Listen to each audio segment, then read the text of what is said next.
আসসালামু আলাইকুম এভরিওয়ান, বুটেক্স রেডিওর নতুন এপিসোডে আপনাদের সকলকে স্বাগতম।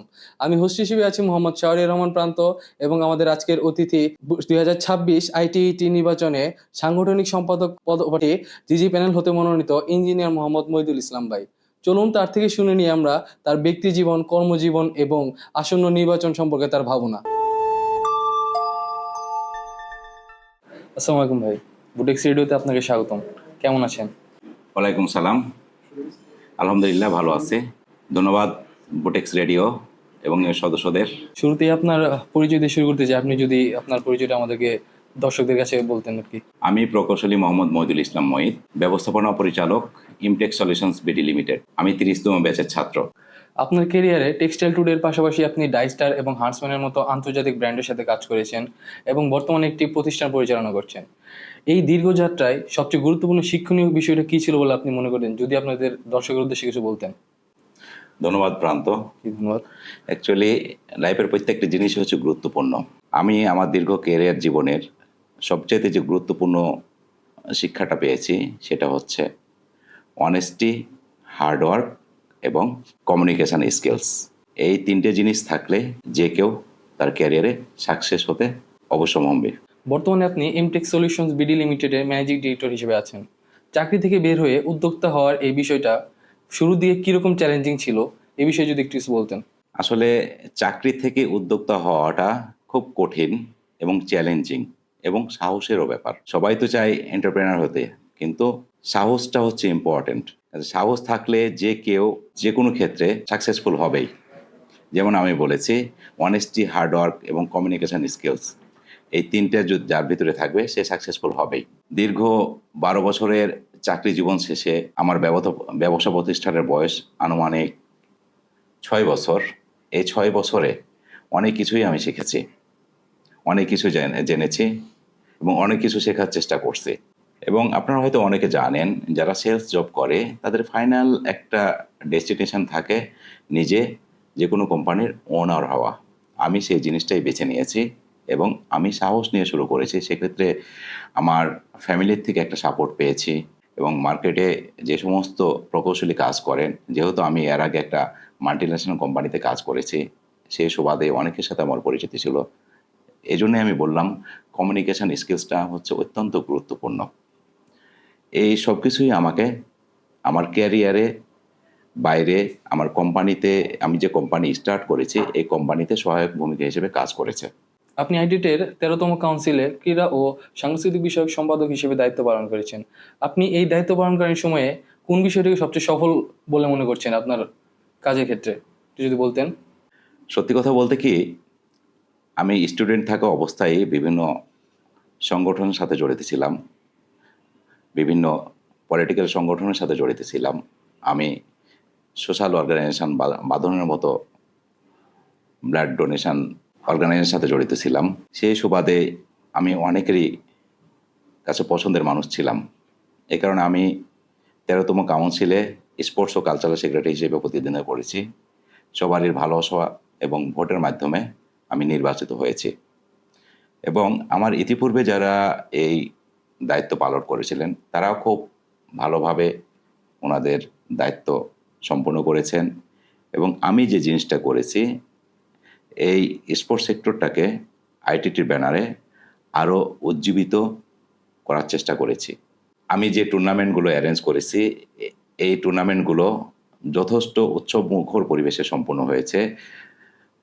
অনেক দল পার্টিসিপেট করেছে এবং তারা আমাকে সাধুবাদ ও ধন্যবাদ জানিয়েছে। সেক্ষেত্রে আমি ইন্সপিরেশন পেয়েছি এবং আমার পরবর্তীতে হয়তো অনেকেই আমার কাজের মাধ্যমে উজ্জীবিত হয়ে যারা এই দায়িত্ব পালন করছেন তারা আরও ভালো করার চেষ্টা করেছেন।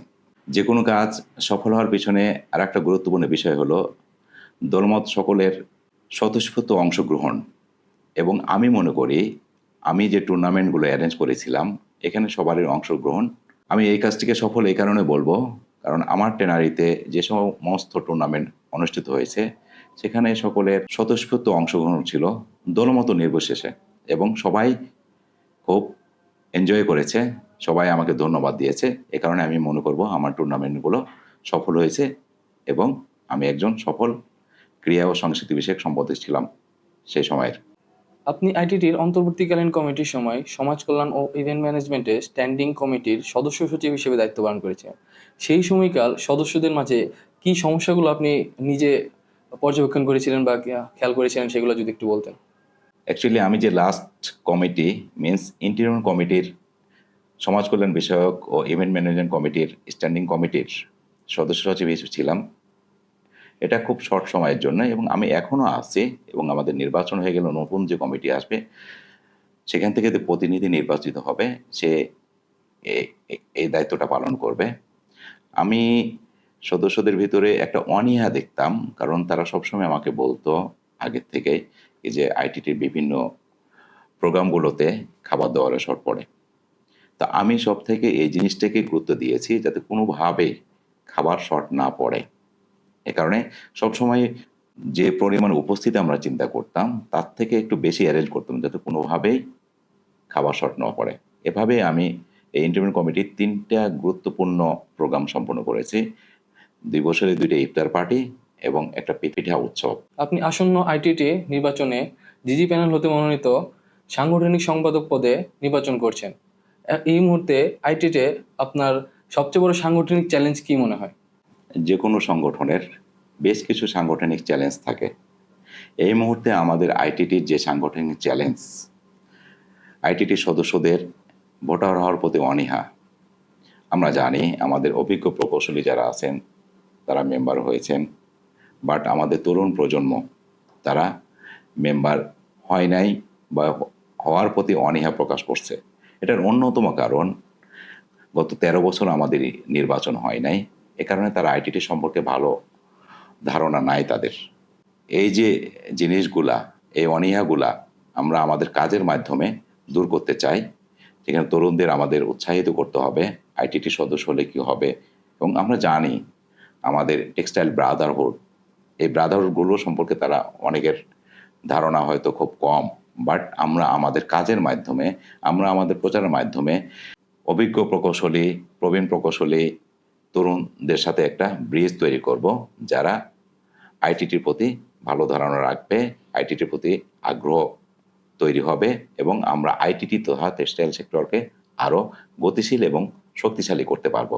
ইতিমধ্যে আমরা অনেক কিছু সম্পন্ন করেছি এবং আমাদের এই ধারা অব্যাহত থাকবে। জিজি প্যানেল তাদের ইস্তেহারে যোগাযোগ ও ডিজিটাল সংযোগ তৈরির কথা বলেছে। হোয়াটসঅ্যাপ, মোবাইল অ্যাপ এবং বিভিন্ন ধরনের কমিউনিকেশন অ্যাপের মাধ্যমে এই উদ্যোগ বাস্তবায়নে আপনার ভূমিকা কি হতে পারে একজন সাংগঠনিক সম্পাদক হিসেবে যদি একটু বলতেন। বর্তমান মডার্ন সিভিলাইজেশনে ডিজিটাল প্ল্যাটফর্ম অন্যতম একটা গুরুত্বপূর্ণ মাধ্যম। সত্যি কথা বলতে কি, ডিজিটাল প্ল্যাটফর্ম ছাড়া আমরা এখন কোনো কিছুই ভাবতেই পারি না, বিশেষ করে তরুণ প্রজন্ম। কাজেই এই আমাদের যে ইশতেহারে আছে হোয়াটসঅ্যাপ বা অনলাইন ফর্মের মাধ্যমে ভোটারদের ভোটার হওয়ার জন্য আমরা ইতিমধ্যে ইন্ডিপেন্ডেন্ট কমিটিতে বেশ কিছু পদক্ষেপ নিয়েছি। আমরা সুন্দর একটা ওয়েবসাইট বানাইছি এবং এটাকে আরও সমৃদ্ধশালী করা হবে। সেই সাথে ডিজিটালি যে জিনিসটা আমরা করব, বিভিন্ন জেলা ভিত্তিক, বিভাগ ভিত্তিক আমাদের কার্যক্রমকে আরও গতিশীল করে নেওয়ার জন্যে আমরা আমাদের ওয়েবসাইট তথা ডিজিটাল প্ল্যাটফর্মকে আরও উন্নত ও সমৃদ্ধশালী করব যাতে সবাই এখানে ইজিলি অ্যাক্সেস পায় এবং যে কোনো সদস্যের তথ্য, যে কোনো ধরনের ইনফরমেশান এই ওয়েবসাইটের মাধ্যমে পাই। সেই সাথে আমাদের আরও কিছু প্ল্যান রয়েছে, যেমন ভার্চুয়াল সেমিনার, সভা সমাবেশ, তারপরে হচ্ছে মতবিনিময় সভা, এগুলো আমরা ডিজিটালি করতে পারবো, ডিজিটাল প্ল্যাটফর্মের মাধ্যমে সম্পূর্ণ করতে পারবো যাতে আমরা খুব সহজেই ইনফরমেশনগুলো সবার কাছে পৌঁছে যায় এবং সবার মাঝে একটা স্বচ্ছতা থাকে। প্রায় প্রতিটা নির্বাচনে সদস্যদের সম্পৃক্ততা বাড়ানোর কথা বলা হয়, কিন্তু নির্বাচনের পর দেখা যায় যে এটা কোনোটা বাস্তবের রূপ নিয়ে না। এবার কেন সদস্যরা বিশ্বাস করবে যে সাংগঠনিক পর্যায়ের পরিকল্পনাগুলো বাস্তবের রূপ নিবে, এই বিষয়ে যদি আপনি কিছু বলতেন। আমি এটা একটু আগেও বললাম, কিছুটা বলে দিয়েছি হয়তো। এটার পিছনে রয়েছে ভোটারদের বা সদস্যদের অনীহা। এই অনীহাটা কিন্তু একদিনে তৈরি হয় নাই, কারণ দীর্ঘ 13 বছর আইটিটির ইলেকশন হয় নাই। ইলেকশনের কারণেই সিনিয়র জুনিয়রের যে বন্ডিং ব্রিজ, পারস্পরিক শ্রদ্ধা, ভালোবাসা, একে অপরকে চেনা, এই জিনিসটা হয়ে ওঠে নাই। কারণ আমরা সবসময় দেখেছি যে আইটিটির ইলেকশন বা আইটিটির কার্যক্রম সবসময় একটা উৎসব মুখর পরিবেশে হয়। যেহেতু নির্বাচন হয় নাই, আইটিটির কাজ অনেকটা স্লোত হয়ে গেছিল, অনেকটা গতি হারাই ফেলছিল। আমরা ইন্টারিম কমিটির দায়িত্ব নেওয়ার পরে এই জিনিসটা কিছুটা বেগবান করার চেষ্টা করছি, কারণ যেহেতু আমাদের ট্রেনের খুবই লিমিটেড ছিল এবং আমাদের প্রথম কমিটমেন্ট ছিল একটা সুষ্ঠু ও স্বচ্ছ নির্বাচন দেওয়া, যেটা আগামী 26শে জুন শুক্রবার অনুষ্ঠিত হতে যাচ্ছে। এর ভিতরে আমরা বেশ কিছু কাজ করেছি, যেমন আমরা একটা সমৃদ্ধ ওয়েবসাইট তৈরি করেছি যাতে ভোটাররা ইজিলি ভোটার হতে পারে, যেটা আগে সম্ভব ছিল না। আমরা বেশ কিছু সেমিনার সভা করেছি, আমরা ক্যারিয়ার ফেয়ার করেছি, আমরা বেশ কিছু টুর্নামেন্ট করেছি, সফল ইফতার পার্টি পিঠা উৎসব করেছি। এবং আমরা মনে করি প্রবীণ প্রকৌশলী এবং তরুণদের মাঝে যে গ্যাপটা ছিল, এই গ্যাপটা ইতিমধ্যে কিছুটা হলেও কমে এসেছে। এবং ফিউচারে যখন আমাদের কার্যক্রম বা আমাদের আইটিটা আরও গতিশীল হবে, তখন এই জিনিসগুলো যে গ্যাপ আছে, এই গ্যাপটা আর থাকবে না। আপনারা জানেন আমাদের যে প্যানেল, এই প্যানেলের যে প্যানেল লিডার প্রকৌশলী মোহাম্মদ এনায়েত হোসেন সহ অন্য যারা আছেন, সিনিয়র ভাইস প্রেসিডেন্ট বৃন্দ এবং মহাসচিব সহ আমরা যারা আছি, সবাই আপনাদের কাছে পরীক্ষিত। আমরা কিন্তু আজকে উড়ে এসে জুড়ে বসে নাই। আমরা কিন্তু বিগত বছরগুলোতেও ছিলাম, এখনো আছে এবং ভবিষ্যতেও আমরা থাকব। আমি আজকে একটা মতবিনিময় সভায় গিয়েছিলাম, ওখানে আমাদের এক বড় ভাই খুব সুন্দর একটা কথা বলেছে যে জিজি প্যানেল এতদিন কাজ করেছে উজানে, উজান মিন্স স্রোতের বিপরীতে, এখন ভাটার সময় আসছে। মানে এটার মিনিংটা হচ্ছে এটা, এতদিন আমরা যে সমস্ত দায়িত্বে ছিলাম কিন্তু গভর্নমেন্ট আমাদের অপোজিশন ছিল, এ কারণে আমরা ইচ্ছে করলেও সেই কাজগুলো সম্পূর্ণ করতে পারি নাই। বাট এখন, কারণ আমি বলেছি এর আগেও যে আমরা জাতীয়তাবাদী বাংলাদেশ জাতীয়তাবাদী দল আদর্শে বিশ্বাসী একটি দল, এবং সে দল এখন ক্ষমতায় আছে। কাজে যে জিনিসগুলো সরকার থেকে আমাদের পাওয়ার কথা, আমাদের প্রাপ্য বা আমাদের চাহিদা, সেই জিনিসগুলো এখন আমরা ইজিলি গভর্নমেন্ট থেকে আনতে পারবো বলে আমরা দৃঢ়ভাবে বিশ্বাস করি। এই কারণে আমি বলছি যে আগের যে গ্যাপটা ছিল সেই গ্যাপটা কমে আসবে, কারণ আমরা আমাদের কাজের মাধ্যমে এই গ্যাপগুলো ফিল আপ করবো এবং আইটিটিকে একটা গতিশীল আইটিটিতে সবান্ধব আইটিটিতে পরিণত করবে ইনশাল্লাহ। এটাই আমাদের কমিটমেন্ট। আপনি দীর্ঘদিন বিভিন্ন পেশাজীবী সংগঠনগুলোতে কাজ করেছেন। অনেকেই মনে করেন আমাদের এই পেশাজীবী সংগঠনগুলোতে ব্যক্তিকেন্দ্রিকতা ও গ্রুপিং এর সংস্কৃতি রয়েছে। আপনি এই বিষয়ে কি বলতে চান? অ্যাকচুয়ালি আইটিটি একটা নিউট্রাল প্ল্যাটফর্ম, যে প্ল্যাটফর্মে বিভিন্ন মতাদর্শের বা বিভিন্ন আদর্শের, পলিটিক্যাল আদর্শের লোকজন এখানে অন্তর্ভুক্ত হয়। কিন্তু যখন আইটিটি থাকে তখন আমরা নিউট্রালভাবে কাজ করার চেষ্টা করি।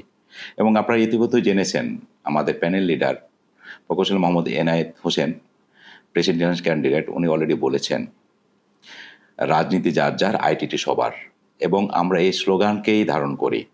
অ্যাকচুয়ালি দীর্ঘদিন নির্বাচন না হলে যে জিনিসগুলো হয়, বাট আমরা কমন ইন্টারেস্টে সবাই এক এবং একসাথে কাজ করার প্রত্যয় ব্যক্ত করছি, ইতিপূর্বে একসাথে কাজ করেছি। আর একটা সংগঠনে বিভিন্ন মতাদর্শের লোকজন থাকবেই, কিন্তু আমাদের সবসময় গঠনমূলক সমালোচনার দিকে করতে হবে। গঠনমূলক আলোচনার মাধ্যমে এই জিনিসগুলো দূর করতে হবে। যে কোনো ধরনের প্রবলেম থাকবে, বাট প্রবলেমগুলো সবাইকে মিলেমিশে সুন্দরভাবে যাতে সমাধান করা যায়, সেটাই আমাদের অঙ্গীকার। আর ব্যক্তিকেন্দ্রিকতা আছে এটা আমি অত বিশ্বাস করি না। হয়তো বিভিন্ন মতাদর্শ থাকতে পারে, বিভিন্ন ধরনের সমালোচনা থাকতে হবে, বাট আমার রিকোয়েস্ট হচ্ছে যে কোনো ধরনের সমালোচনা যেন গঠনমূলক হয় এবং সেটা আমরা গঠনমূলকভাবেই সমাধান করব। আপনার অভিজ্ঞতার একটি বড় অংশ মার্কেটিং ও নেটওয়ার্কিং ঘিরে। এই অভিজ্ঞতা কিভাবে আইটিটি সাংগঠনিক শক্তি বৃদ্ধিতে কাজে লাগতে পারে? খুবই সুন্দর একটা কোশ্চেন। অ্যাকচুয়ালি আমরা জানি মার্কেটিং বা সেলস অর্গানাইজেশনগুলোতে কমিউনিকেশন স্কিলস হচ্ছে অন্যতম একটা পার্ট, আমি বলবো মেন পার্ট। এবং যে কোনো জব বা চাকরি বা যে কোনো সংগঠনের ক্ষেত্রে যদি আমরা বলি, তিনটে জিনিস আমি সবসময় গুরুত্ব দিই: অনেস্টি, হার্ডওয়ার্ক এবং কমিউনিকেশনস। কারণ যে কোনো ধরনের অর্গানাইজেশন চালাতে হলে ডেফিনেটলি ম্যানেজার স্কিল থাকে, যেটাকে আমরা অল্টারনেটিভ ওয়েতে বলতে পারি অর্গানাইজেশন স্কিলস বা সাংগঠনিক দক্ষতা বলতে পারি। সেক্ষেত্রে আমি মনে করি আমার ভিতরে সাংগঠনিক দক্ষতা রয়েছে, এবং আমি যেহেতু মার্কেটিংয়ে চাকরি করি, আমার ক্ষেত্রে কমিউনিকেশন স্কিল রয়েছে, যেটা যে কোনো সংগঠনের একজন সাংগঠনিক সম্পাদকের অন্যতম ভূমিকা। এই কমিউনিকেশন স্কিলের মাধ্যমে আমি সবাইকে একটা প্ল্যাটফর্মে আনার চেষ্টা করব।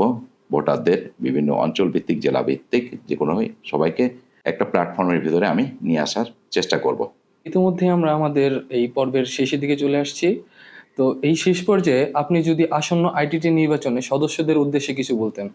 প্রিয় আইটিটি পরিবারের সদস্য এবং ভোটারদের প্রতি আমার বার্তা এবং অনুরোধ, যে সকল কারণে আইটিটির প্রতি আপনাদের অনীহা তৈরি হয়েছে, আমরা ইন্টিরিয়ম কমিটি দায়িত্ব নেওয়ার পরে আমরা বিশ্বাস করি আমরা কিছুটা হলেও সেগুলো লাঘব করতে পেরেছি এবং ফিউচারে আমরা আমাদের যে ইশতেহার বা ম্যানিফেস্টো দিছে সেগুলো ঠিকভাবে পালন করে আইটিটিকে একটা গতিশীল এবং সমৃদ্ধশালী আইটিটিতে রূপান্তর করার জন্য আমরা কাজ করব। কেন আপনারা জিজি প্যানেলকে ভোট দেবেন? কারণ এই প্যানেল লিডার সহ প্রত্যেকেই আপনাদের কাছে পরীক্ষিত। আমরা কিন্তু উড়ে এসে জুড়ে বসে নাই। আমি আমার ব্যক্তিগত কথা যদি বলি, আমি সেই স্টুডেন্ট থাকা অবস্থায় বিভিন্ন সংগঠনের সাথে জড়িত ছিলাম। এর আগে আইটিটি স্পোর্টস সেক্রেটারি হিসেবে ছিলাম। আমি আমার কাজের মাধ্যমে আপনাদের ভালোবাসা আদায় করতে সক্ষম হয়েছি।